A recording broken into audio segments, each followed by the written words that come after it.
Et à l'intérieur, donc on y met notre Fiat 500.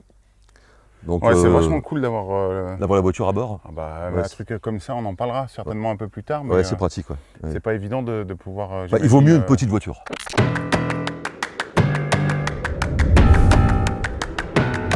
Nous sommes Caroline et Steve. Entrepreneurs nomades, nous avons décidé de vivre à l'année dans notre fourgon aménagé et de vous partager nos désirs, nos défis et notre philosophie sur les routes.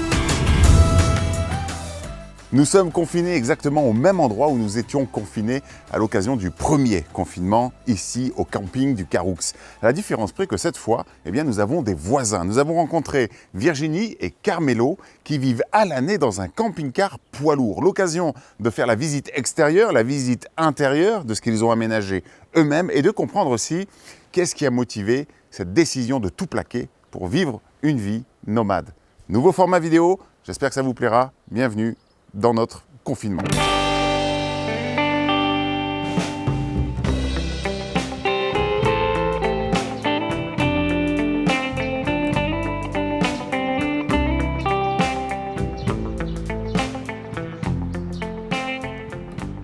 C'est un véhicule qui fait 10 mètres 10 pour être précis en longueur, 3 mètres 80 environ en hauteur, 2 mètres 55 en largeur. Moteur et châssis MAN, donc du poids lourd ou éventuellement dans la construction du transport en commun, des bus. 285 chevaux environ, poids vide 10 tonnes, on est à 12 tonnes en tout chargé.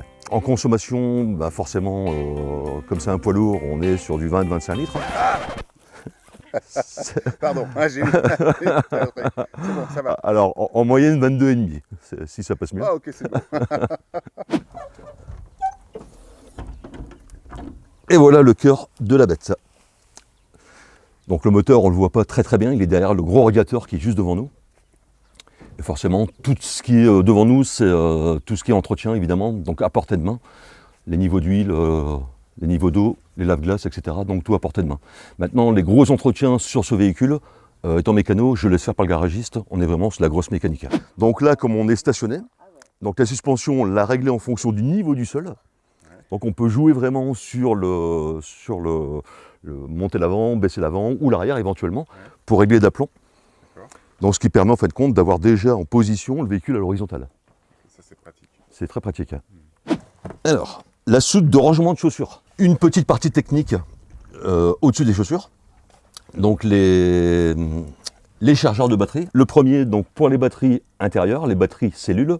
Juste après, un convertisseur qui permet de transformer donc le 12 en 220, donc un convertisseur 3000 watts. Et juste après, le chargeur pour la partie porteur, donc la partie du camion, en 24 volts. Alors savoir que le chargeur vient, au niveau cellule, vient charger les batteries lithium. Alors les batteries lithium sont à l'intérieur, juste au-dessus. On est à 400 ampères de batterie lithium. Alors sur le toit, 450 watts de panneaux solaires. En hiver, il faut savoir qu'avec le système des panneaux solaires qui ne fonctionnent pas forcément s'il n'y a pas de soleil et les 400 ampères de batterie, on fait 2 jours et demi à 3 jours d'autonomie avec ce système tel qu'il est là. Le réservoir pour le groupe électrogène qui fonctionne lui à l'essence sans plomb. Alors le réservoir contient 40 litres, ça nous permet de faire facile 50-60 heures d'autonomie avec le groupe électrogène. Alors la suite, on parlait donc du groupe électrogène. Hop. Donc le voici. On est sur un groupe de marque Honda, puissance de sortie 2700 watts. Donc largement suffisant, même en cas de batterie à plein, de batterie sèche, pour alimenter complètement donc, le véhicule et recharger en même temps les batteries. Alors ce qui est intéressant, c'est que en plein hiver, le démarrage du groupe électrogène se fait de l'intérieur de la cabine. Donc il n'y a pas besoin de sortir, se l'épeler et mettre en route le groupe, tout se fait de l'intérieur. C'est donc la bonbonne de gaz, donc la bonbonne de gaz qui vient alimenter forcément la partie gazinière, le chauffage avant, chauffage de cabine, le chauffage de la cellule et le deuxième groupe électrogène qu'on a de l'autre côté, en cas de dépannage. Hop. Et on alimente en GPL. Donc GPL, en France, bien sûr, l'adaptateur français, quand on est à l'étranger, on devrait s'équiper prochainement des différents embouts pour pouvoir mettre le plein de gaz aussi à l'étranger. Sa contenance 100 litres, donc 100 litres en moyenne et en autonomie, on est environ, si on est hors branchement, on est environ à 3 semaines à mois. Dans des conditions un peu extrêmes aussi. Coffre de plus. Alors un coffre de rangement, comme les différents autres, hein, chaque espace est utilisé aussi pour faire des rangements. Ici on est sur le groupe qui permet de descendre et monter les vérins du véhicule. Donc la mise à niveau du véhicule se fait aussi de l'intérieur. Donc on n'a pas besoin de sortir et régler de l'extérieur, tout se fait de l'intérieur.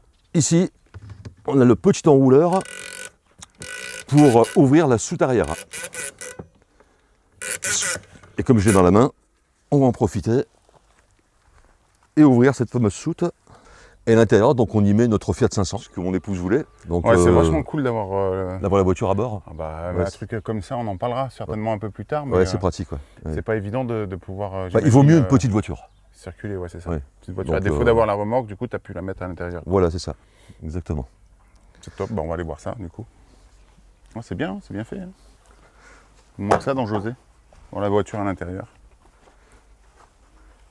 Sympa la voiture, hein. C'est Ouais, une ancienne. elle est bien. Ouais, c'est une vieille. C'est une vieille. C'est une vieille 500. Ouais. Une vieille 500. Voilà. Elle est pas grande, ta femme. Hein, non, pense. pas très grande, non. Hein non. Alors le gag, c'est que la soute était prévue au départ pour mettre une véritable Fiat 500, une ancienne Fiat 500, et que l'expérience le peu d'expérience qu'on a dans les déplacements et dans notre vie de nomade, on a préféré privilégier la soute pour le dressing, pour la caisse à outils, qui peut parfois servir, et pour tout ce qui est stockage de nourriture là-bas dans le fond. Donc on devient un peu plus sportif, on fait beaucoup de vélo, beaucoup de marche à pied. C'est peut-être pas plus mal en fait. Alors, une soute de plus. Alors les batteries du porteur, les batteries du camion ou du bus comme on veut, on est en 24 volts. On vient d'ouvrir la soute à l'arrière, la soute garage, donc ça c'est le système d'ouverture de soute arrière. En cas de panne, ce qui est pratique, hein, c'est qu'on a toujours une pompe pour éventuellement remonter le tout à la main ou descendre le tout à la main. Ici, la partie chauffage, eau chaude. Donc on est sur du LD, donc les LD, tous les camping-caristes connaissent. Généralement, c'est ce qui est monté sur tous les véhicules de loisirs. On est un peu plus gros forcément vu la taille du véhicule. On est sur du 3000 watts au niveau du chauffage, au niveau du chauffage de l'eau aussi. Et le système au gasoil, au Webasto, qui permet en fin de compte, en cas de panne de gaz, éventuellement, d'avoir un chauffage de secours. Et qu'on l'utilise, je dirais, quand les températures sont très basses, il a tendance à chauffer beaucoup plus que le système LD. Alors bien sûr, c'est beaucoup moins économique. Donc on est à plus de 400 litres, je dirais même 450 litres d'eau propre. Au niveau des eaux usées, on a deux réservoirs. Donc le premier qui était d'origine, qui servait à récupérer les eaux grises, environ 250 litres. Le deuxième réservoir qui servait aux eaux noires, lui a été relié sur les eaux grises. Donc on récupère la totalité des eaux en eau grise sur la consommation d'eau. La roue de secours, donc on a tout le matériel qu'il faut pour dépanner. Si vraiment on est dans le fin fond de la France et qu'il n'y a pas de dépanneur, on s'y mettrait. S'il y a une autre solution et faire dépanner, je préfère me faire dépanner. Raison le poids déjà, avec les malles de dos, c'est pas le top. Hein. Donc lever le véhicule, le cric est quand même assez lourd. Donc lever l'ensemble du véhicule, sortir la roue. Alors si c'est une roue extérieure, ça va. Si on est sur des roues jumelées, si c'est la roue intérieure, c'est plus de boulot encore. Et c'est vrai que rien que le poids de l'ensemble, on doit être environ 80 kg le pneumatique, la roue de secours. Le deuxième groupe électrogène, en cas de panne du premier groupe, lui fonctionne donc au gaz. Il est beaucoup moins puissant, mais il nous permet de dépanner et charger les batteries en cas de panne sèche de batterie et panne sèche d'essence éventuellement. C'est là qu'on met les taxes. Donc le réservoir 250 litres. La soute de ma femme. Je joue jamais celle-là. Celle-là, elle va Donc, loin dans le... C'est ça, celle-là elle va carrément jusqu'à l'autre bout du camping-car. Ouais, donc là forcément ça permet de ranger aussi tout ce qui est chaussures, tout ce qui est fringues. Donc elle est accessible de l'extérieur, est accessible aussi de l'intérieur. Donc en soulevant le canapé, on a accès dans cette soute. Ça nous permet en fin de compte de pouvoir y accéder sans sortir du véhicule. On ne le fait jamais. Quand on est en circulation avec ce véhicule, ce que j'apprécie vraiment, c'est d'avoir l'impression de conduire un bus. Donc on domine vraiment la route, on est placé très très haut. On a vraiment la baie vitrée devant, qui est quasiment panoramique. On a une très bonne visibilité dans les rétroviseurs qui sont très très hauts et très larges. Donc on a une facilité de conduite avec le véhicule qui est pas forcément en rapport avec la taille du véhicule et son gabarit.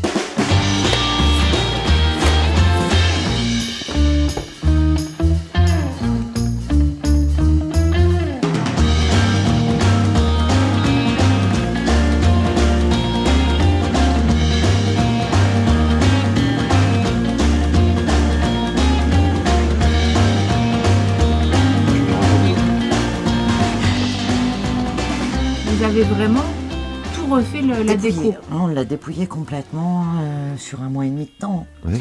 Et on voulait privilégier le coin salon, cocoon, et le coin chambre. Donc c'est pour ça qu'on a voulu retirer la deuxième banquette et avoir cet espace On voulait surtout un espace de circulation, de qu'on n'a pas forcément dans, entre parenthèses, tous les camping-cars.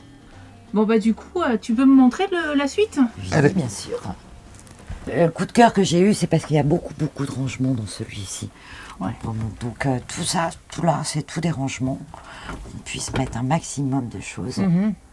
Ah, puis ils sont profonds, hein, Oui. les placards. Hein. Ouais. Franchement, il y a de la hauteur. On peut facilement mettre pas mal de choses.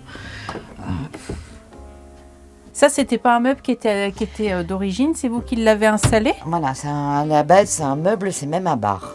Donc le plateau du bar, on l'a mis en dessous, qui cache justement les batteries. Quand je l'ai visité, j'ai eu vraiment le flash parce que je savais que je pouvais le transformer à ma façon. Que la plupart, j'arrivais pas à me projeter dans l'espace qu'il y avait. Et l'avantage que j'ai eu, c'est aussi le côté de la cuisine qui est ouverte, qui n'est pas en couloir comme tous ceux qu'on a visités. Et donc ici, ouais, c'est le côté, donc tu as 3 feux. Oui. Niveau plan de travail, quand tu cuisines, tu fais comment? Ok. Voilà. T'avais pas envie d'avoir un peu plus? L'avantage, Ah oui. voilà, Ok. tu peux ouvrir ta porte, c'est D'accord. conçu pour. Et puis bon, quand je cuisine, en général, j'ai toujours ma planche dessus. Tu fais cette partie-là et ok. Voilà. Ici, c'est du rangement cuisine que tu as. Franchement, c'est tout rangement. C'est ça qui est bien. Je pense. Bah, pareil, encore des Ouais, verres. ok. Le petit minuteur. Oui, Important. indispensable. J'ai un petit truc. Et là, il est verrouillé. Et donc avec le bouton, hop, tout est verrouillé et là on peut plus ouvrir. Là, c'est pareil, on a des rangements.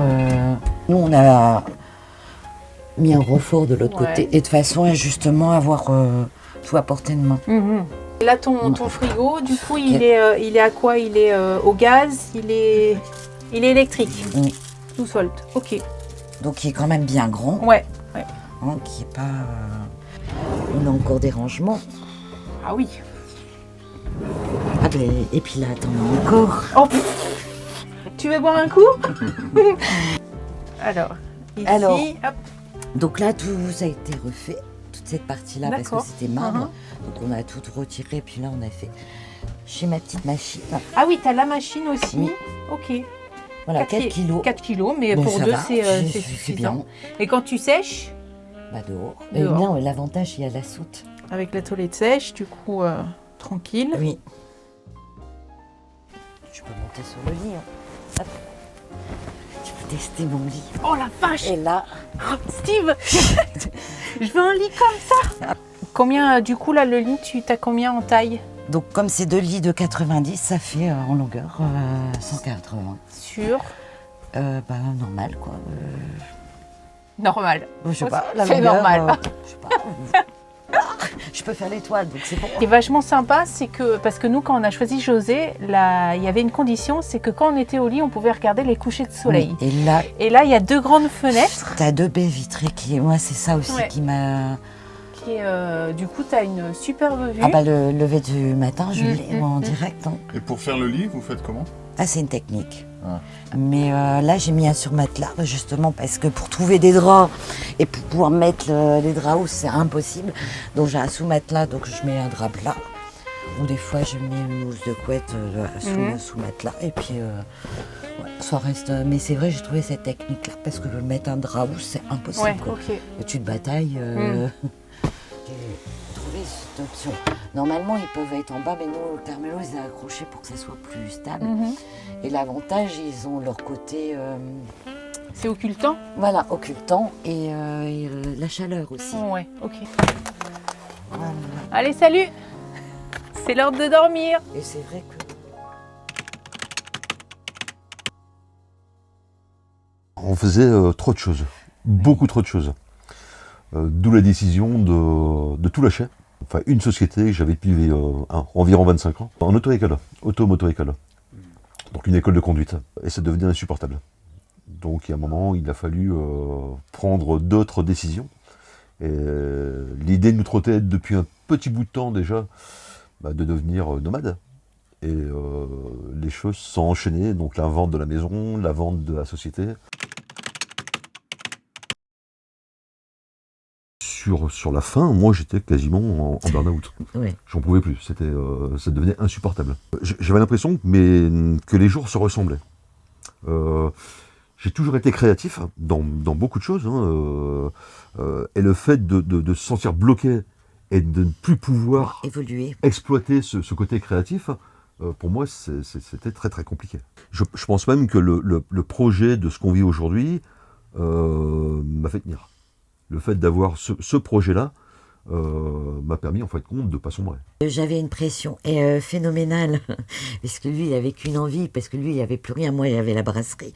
Donc, à un moment donné, il fallait vraiment... il y a une négociation et tout, et il m'a dit, tu fais comme tu veux un certain prix, ok, mais ça va peut-être pas se faire après, plus tard. Donc, et quand ça s'est décidé, c'est pour ça que ça s'est fait très vite et sans regret. J'ai pas eu la somme que je escomptais, mais peu importe, parce que, comme j'ai dit, bon, ça n'a pas de prix la liberté, c'était trop... C'est un rêve, parce que c'est vrai que c'est un rêve, parce qu'on en a discuté pendant des mois, des semaines, et qui est devenu réalité.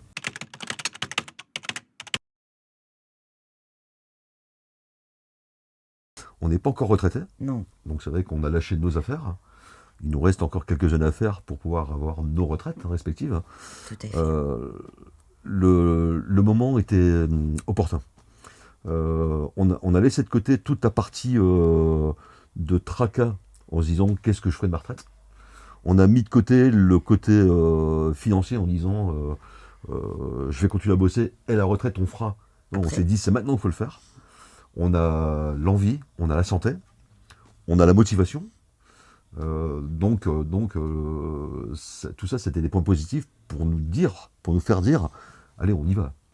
Attendre 62 ans pour se dire, je me libère de tout ça, pour moi, hein, c'est du temps perdu.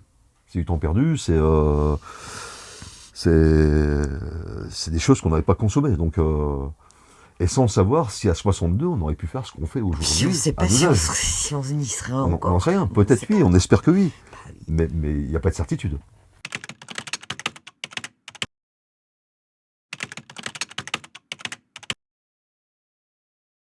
Oui, forcément. Oui. Forcément. Alors, ce qui n'est pas entièrement faux. C'est-à-dire pouvoir quitter le monde actif et ses activités et pouvoir vivre ça comme on le fait maintenant, forcément, on ne va pas le faire avec zéro. Hein. Faut pas non plus... faut pas se leurrer, il faut voir les choses en face. Ça n'empêche pas. Je veux dire, quand on vit dans un certain confort, on s'y habitue. On aurait pu continuer à garder ce confort en se disant on réserve tout ce bonheur pour notre retraite. On a préféré prendre le risque de se dire on lâche tout, oui. Même si on est en train de mordre dans les économies, ça n'a pas d'importance. Je pense que ce qu'on vit aujourd'hui, ça n'a pas de prix. Donc le côté financier, la maison on l'a vendue. On a acheté camping-car. Donc malgré tout, l'un dans l'autre, les dépenses se font et s'équilibrent plus ou moins, parce que un camping-car comme celui-ci, forcément, on est presque au prix d'une maison. On sent bien qu'il y a certaines personnes qui n'ont pas adhéré, et qui n'adhèrent pas à ça, qu'on a perdu contact, et à côté de ça, on a des amis, au contraire, ça les booste pour dire, bah eux, ils ont eu le truc de le faire, donc ils pourront peut-être un jour le faire. Qu'ils vivent avec nous, d'ailleurs. Ouais, ils le vivent. Sans pouvoir le faire, parce qu'ils n'osent pas, mais au travers de nous, ils vivent notre aventure.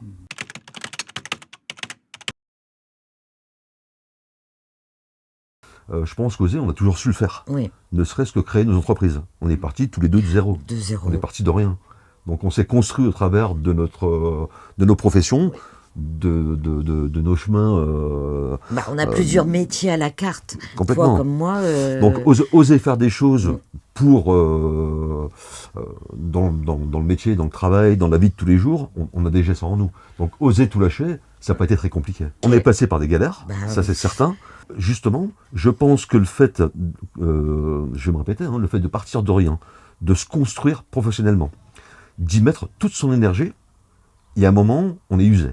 On est usé, pas forcément physiquement, on est usé moralement et psychologiquement.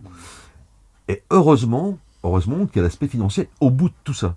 Je pense que quelque part, ça nous permet aujourd'hui de vivre ça un peu plus aisément. En lâchant tout, on s'est complètement déchargé de tout. On se sent beaucoup plus léger et beaucoup plus libre. Oser. Oui. Voilà. Bien. Alors, maintenant, on va demander à Carmelo de nous faire le tour du propriétaire. Et demain, on va commencer par... Je ne vais rien dire ce que je veux dire. La marque du véhicule? Clou. C'est Cloug. C'est marqué là. Voilà. C'est Cloug. Donc, au bout de 2 heures et demie, 3 jours, on peut... 2 ans et demi d'économie, Carmelo, tu m'impressionnes. Avec ton gros camion. On va déposer un brevet. Évidemment, il ne va pas vouloir. Voilà. Ah, mais... voilà. Carmelo, Virginie et Spike. Spike. Oui, Spike. Oui, on parle de toi. Alors par contre, on entend dans le micro.